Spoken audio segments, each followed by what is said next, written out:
Good afternoon. So we're here to discuss a couple different things.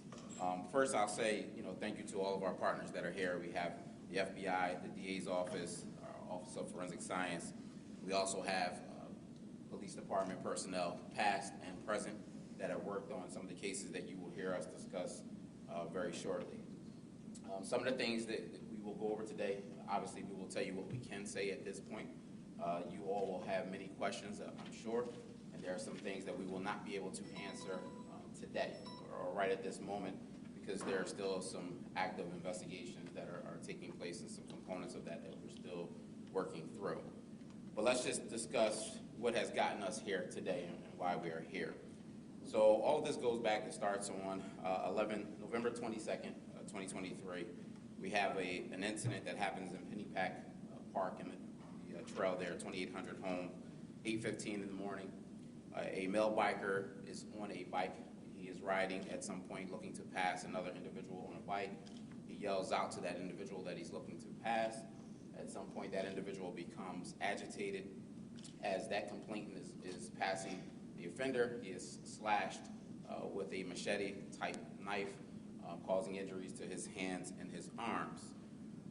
The next 2 days later, November 24th, we have a second incident, which is reported to us at 9 a.m. Two complainants, male and female, are walking along the trail when they are attacked by a male on a bike with a machete, also suffering injuries to their arms and hands. And that's the incident that this male is charged for thus far. We then have another incident that happens on November 25th. However, it's not reported to us until December 6th, in which 8:30 a.m. a female is on the trail, in which a male on a bike with a machete approaches her and attempts to attack her. However, she is able to flee from that male and get away unharmed. That leads us, I believe we do some press on that, the information, getting it out there. You all report that via your respective outlets. Leads us to December 17th. 8th District Officer responds to a report of a male on a bike inside of the park on a trail with a large machete attached to his bike. That officer responds to that location, is able to locate this individual. The officer is able to stop the male on the bike, able to secure the machete, and able to ultimately get the male in custody. The male refuses to provide any of, in terms of his identifiers, doesn't provide a name or anything of that sort. The male is fingerprinted, at which point we are able to discover that the male is Elias Diaz, 46-year-old male. DNA is collected from him in reference to the incidents I just described, and as a result of some of those results returning to us, we have reason to believe that Mr. Diaz is also connected to a number of additional incidents. As a result of conducting some additional further investigation, we have additional DNA results that have returned so far. Still waiting on final confirmation of additional DNA results. However, everything we have at this point leads us to believe that Mr. Diaz is also involved or a person of interest in regarding the murder of Rebecca Park, which occurred in July of 2003, as well as possibly 2 or 3 other sexual assaults that occurred in Fairmount Park over a period of time. We will, again, be able to have all of the indications at this point that he will be, those results will come back positive and he may be charged as early as later today or tomorrow. With that being said, just want to point out a couple different things. One, I'm going to turn the mic over to First Deputy Venora to go into detail of those incidents, one of those being the murder of Rebecca Park and some of the other sexual assaults. But just want to point out the fact that a lot of times we do these press conferences around violent crime as it relates to homicides and shootings, but and many of our districts that are the core components for that. However, this is great police work by an 8th District officer, an area of the city that doesn't see that same type of violent crime, but certainly seeing this type of crime occur. The quick response by the officer, being diligent enough to respond to the location and doing everything that we ask our officers to do each and every day, going and just doing good police work, as well as all of the hard investigative work that has been taking place around these cases for the past 20 years. And as you'll see, there are many folks over to my right that have been involved in this process over the past 20 years to keep these investigations going. And so one message to victims and the family of victims that are out there, we don't stop. We don't stop until we're able to get people in custody for the crimes that are committed against individuals. And that's what we do. That's the oath that we take. And a proud day to know that we have been able to possibly give some closure to some families and some victims that have been a part of these incidents involving this male. So at this point, I'm going to turn it over to Deputy Venor to provide some additional details surrounding these incidents. Good afternoon. I'm going to give an overview of the pattern, which included 2 sexual assaults, an attempt, and a homicide, which included a sexual assault. First one dating back to April 30th, 2003. A lot of detective work, a lot of police work, and a lot of help from the community went into these investigations over the years. So I'm going to talk about them. I'm going to give you a very brief overview. A lot of you have the details of these from past reports, and I'm going to tell you how we got to where we are today with this investigation. So April 30th, 21-year-old female, Kelly Drive in Fountain Green, was out for a jog 10:30 at night, and she reported that she was attacked by a male she described to us as a Hispanic male, about 5'7", in his 20s, medium built, and she described him as having an earring and dark hair. And in each of these cases, they all described a purple metallic 10-speed bicycle that the male was riding during the incidents.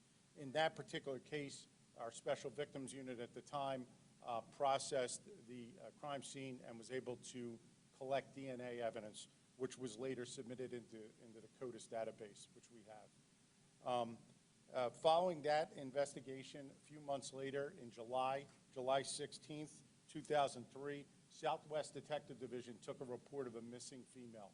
All right, it's a 30-year-old female by the name of Rebecca Park. She was a student. She was living in the area there, attending college. That report we did the very next day. I happened to be working there at the time. We did media on the missing person. We put out information. We thought it was odd. She left all her belongings, including her car keys, her cell phone, everything in her apartment. We now know that we believe she went out for a jog. She never returned to her house. That investigation led detectives to collect tips after the news was done. I asked retired Detective Chris Morano, who's now a supervisory agent at the Attorney General's office. Him and his detectives that he was working with at the time took a call in to Southwest Detectives. Woman described driving through the area, 3500 Conshohocken Avenue, hearing somebody screaming in the evening or in the morning, but they didn't get out to investigate. Her and her husband just kept driving. Detective Morano and other detectives proceeded to that area. They walked into the wooded area, and in that wooded area, they found the body of Rebecca Park buried under dirt, leaves, and some rocks that were in the area. The Homicide Division immediately began an investigation, and from that crime scene, DNA evidence was also collected and submitted into CODIS. So just moving forward to October 25th, 2003, West River Drive, lot number 2, 37-year-old female in this case reported that at 6:15 at night, just south of the Falls Bridge, offender attempted to drag her to the river's edge. She was injured during the attack with wounds to her neck, her arms. She was able to fight that individual off, but this victim gave a very distinct description, and it matched the same description given to us by the victim, the 21-year-old victim, on April 30th. Moving forward, there was really no DNA in that case, but we felt that it fit the pattern because of the description, and it was also an Hispanic male in his 20s, and the time frame was very close to that. Now, all during these incidents, especially where we had the living victims, back then in 2003, we were able to use our sketch artist that we had down in our graphic arts, and the images that you see below were created from, the composite sketches were created from the witnesses that sat down with our graphic arts personnel. So, and as you can see, looking back, some of the images, if this is the individual, are very, very close to what he looked like in 2007. In 2007, there's another incident that occurs in the 8th District, not too far from where the machete attacks occurred that last a few weeks ago. August 11, 2007, at Frankfurt and Solly in Pennypack Park, individual was taking a walk on the trail when she was attacked by the male. This individual was sexually assaulted, and she was about 25 years old. She also gave the same description of the male on the bike, and in this case, DNA was collected again. All this DNA was submitted to CODIS. At some point later, these cases were all matched together, and we knew that we had a pattern of DNA, and we knew we had the same offender in these cases. Now, moving forward to when genealogy became something that we began to use in law enforcement. As you all know, we had the boy in the box case a few years ago. Last year, we announced that we were able to identify the individual. We submitted this case a few years ago to the same analyst in the genealogy. Ryan Gallagher from our forensic science division is going to explain the steps that we took, but we solicited help of the FBI that are here today, Special Victims Unit. That genealogy led us to more investigative leads, and them investigative leads led directly to an individual with this name, and I'll let Ryan explain how we got there. But we could not find this individual. He was not able to be located. He only had one contact with the police previous to this one, and like I said, it was he had two. One was for an FTA. We did not have his DNA on file, so we had no idea where to find this individual. One of the things I wanted to mention here is retired Captain John Darby from the Special Victims Unit is here today. I remember this case distinctly from when I was in public affairs.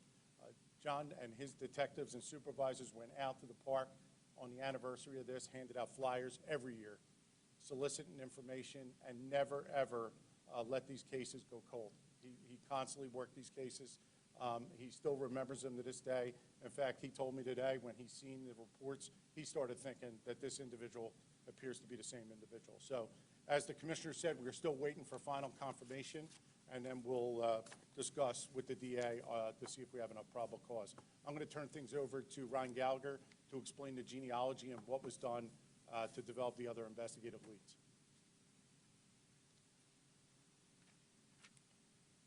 Hello, everyone. So with the, as Deputy Venor mentioned, there was CODIS uploads in these cases. All of the cases were linked together, so we knew it was the same unknown individual, and they were uploaded to CODIS. There were no links through CODIS. There still are no links through CODIS, but we were able to use that same DNA that we found at the crime scenes and process it using genealogy.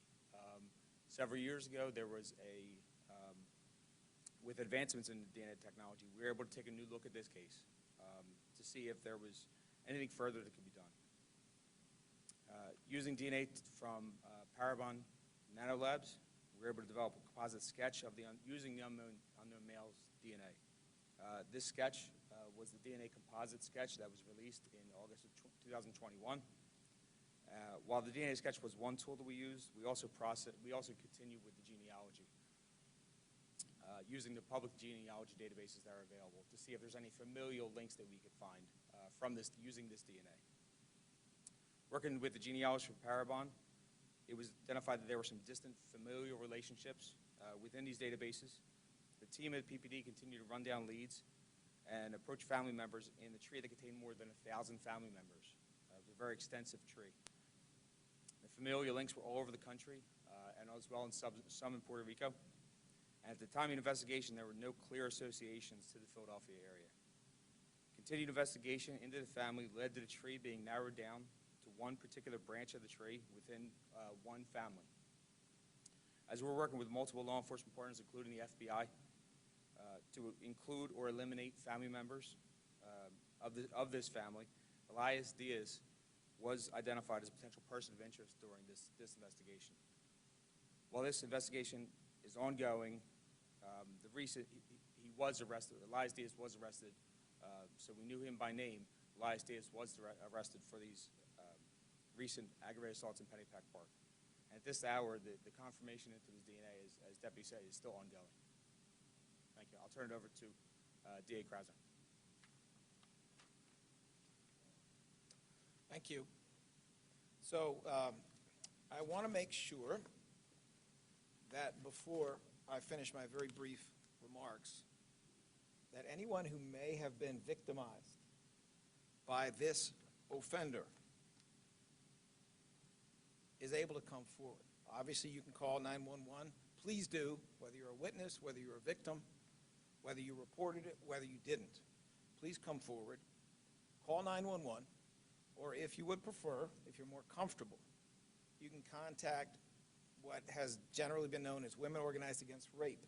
This is a 24-hour phone number, and the number is 215-985-3333. You can also contact Women Against Abuse, 215-686-7082. Whatever you do, though, it is extremely important that we get justice for everyone who has been affected by such a predatory and such a concerning danger to the community. What we have seen here, I think, is an amazing example of diligence on the part of law enforcement, excellent detective work, excellent police work going back years, and going back to a time when law enforcement did not have all the tools that we have now. This case goes back to '03, and since '03, this suspect has been riding a bike, and he has been outrunning justice ever since then. Well, something happened around 2021, I believe. But something happened recently when DNA had advanced to the point where this kind of an effort to locate the guy who's living off the grid, doesn't have much of a criminal record, and just keeps delivering harm, almost exclusively to women, but just keeps delivering harm to people. Something happened. Science outran this guy's bicycle. Science got him. And that is a beautiful thing. In the same way that the Golden State Killer was caught in California after an unending sequence of rapes and murders by means of tissue paper, Kleenex, thrown into a trash can that enabled this kind of genealogical research and ultimately brought him to justice in old age. In the same way that happened, it became possible for this case, and law enforcement did an amazing job of seeing the potential to use these tools and follow up. I say this just to make one more pitch, especially at this time when we're making our resolutions. We have some new leadership coming into office in Philadelphia, to make one more pitch that we need to invest in forensic science even more heavily in Philadelphia. We need to give these excellent detectives, all of these great investigators, these great police, we need to give them the tools that they need so they can catch more people like this, so they can close more cold cases, so that we can bring to justice someone who is a menace to Philadelphians, especially to women. We need to have these tools, and I look forward to a new year when we can all work together on that. As for the details of what the DA's office is going to do, obviously we are going to very vigorously prosecute every case that comes from this, but I would like to introduce our Chief of Homicide and Non-Fatal Shootings in the Philadelphia DA's office, and that, of course, is ADA Joanne Pescator, to offer further comment on that. Thank you. Thank you, DA Krasner. Good afternoon. I fully anticipate on charging Elias Diaz with murder and related offenses with regard to the homicide of Rebecca Park that dates back to 2003. I fully anticipate that we will have the results of the DNA before today is out, and I will call in those charges for murder and many other offenses with regard to the case of Rebecca Park.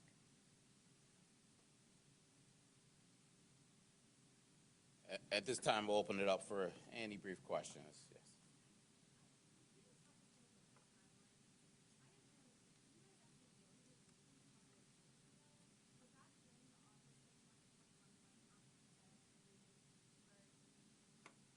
We did not know his name, and again, I'll let Deputy Venora step forward. We just had some additional information, but not his name. No, and I don't know if anybody from the FBI wants to go further with this, but when the FBI this year, in April, was able to get to that branch that Ryan would talked about. We were able to eliminate people along that branch, but his name came up. However, we had no idea if he was even still living. There was information given to us when we started to search for him, and they started to search for him, that he was in the area of Kensington. Somebody said he overdosed. No one's seen him for a time, so we had no idea where to find him, or if he was living in a residence or was unsheltered at that point. We could not find him.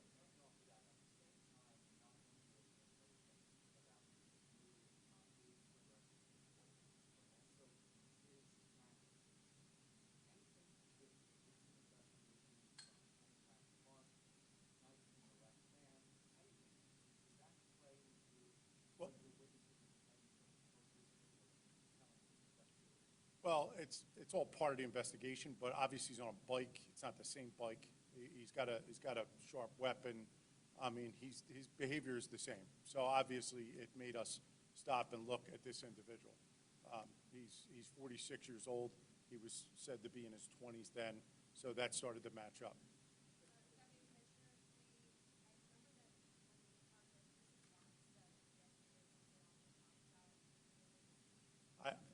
I have not. I'm not going to comment on that until we.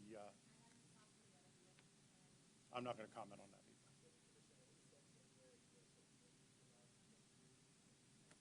either. I can tell you this: we received some information that he was living in the park there. Crime scene investigators and detectives from Northeast Detectives went out with special victims. We were able to find an area today that we believe he was using as a shelter, and we served a search warrant and collected evidence from there. But that's in the recent past. I can't tell you where he was for the last 20 years. Yes.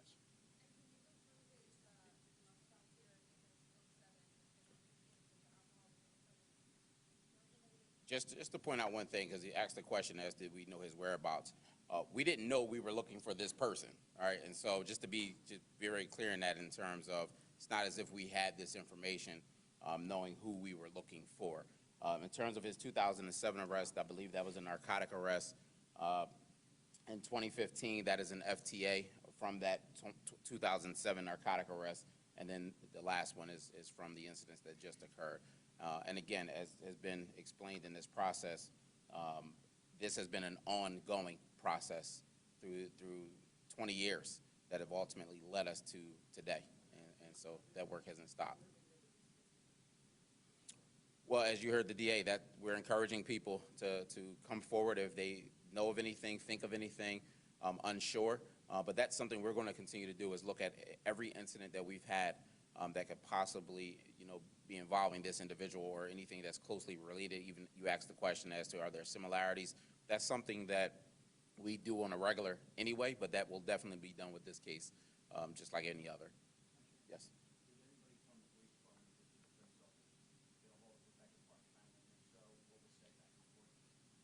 I'm not going to comment on what was said. We found out that our father is now deceased. He passed away last year. We did get a hold of a sibling, and detectives did speak. I'm not going to comment on the conversation. At least 2 of them were contacted by detectives, and they're part of the investigation.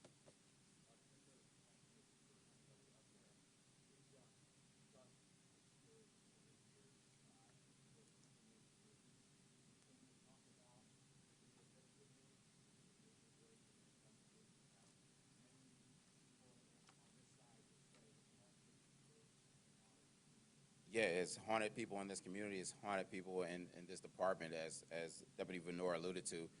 You have Captain Darby, who is right over to the right of me, and this was important enough for him today to come back, and that's what that means, as well as many other individuals that have worked on this case over the years.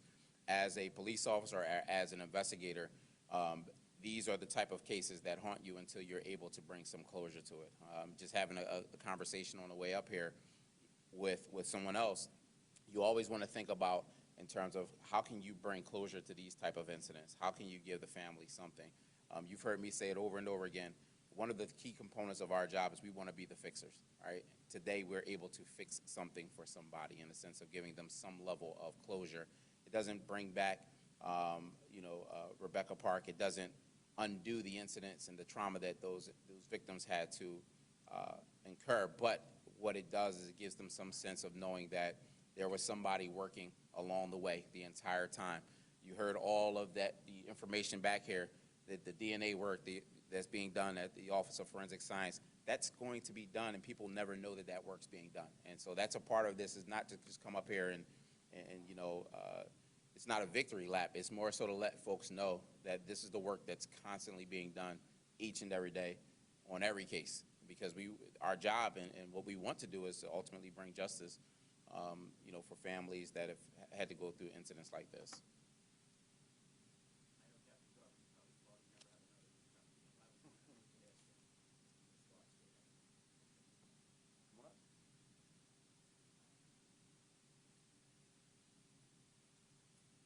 Thank you, Commissioner. It's quite a significant day. I appreciate the opportunity. I'm grateful for the opportunity to stand before you one more time, as I did many times over the years, because I represent investigators, supervisors, certainly in the special victims area, but obviously combined in this particular case. I was assigned to the Special Victims Unit. For those that don't know, I'm retired from the police department as a captain. I was assigned to the Special Victims Unit as commanding officer back in 2003, March of 2003. 1 month later, we received the initial report of the attack on the drive, on Kelly Drive. And it wasn't just one. In July, Rebecca Park, military reservist, was killed by the same individual. We know that now. And a third assault in October of that year. And then 4 years later, this individual surfaces again, this time up in the Northeast under similar circumstances. I can tell you the interviews of the victims, they were sobering. And the result was, and I'm sure there's many investigators in this room, that when you get cases like this, that they haunt you. Investigators will tell you, they go home, the last thing they think about before they go to bed at night, the first thing they think about when they wake up in the morning is cases like these. So the incredible amount of work that was put into this case, it's where we find ourselves today. So there's a powerful message up here and in this room, and that is, one, that we never forget. And number two, when you look at the incredible amount of expertise, the intelligence, the commitment, the devotion to cases like this, it's the best that we can offer. As a result, I'm just gratified to be here to share the moment. We have more work to do, obviously.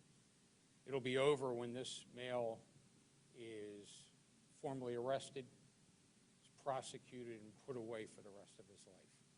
But I appreciate the opportunity to be here today. Thank you, Commissioner. I think that was the best way to end it, hearing right from, you know, someone that's been so passionately involved in this. And so we will update you as this progresses through hopefully the end of this evening sometime. You'll get updates from Public Affairs as to what's happening at that point. All right? Thank you so much.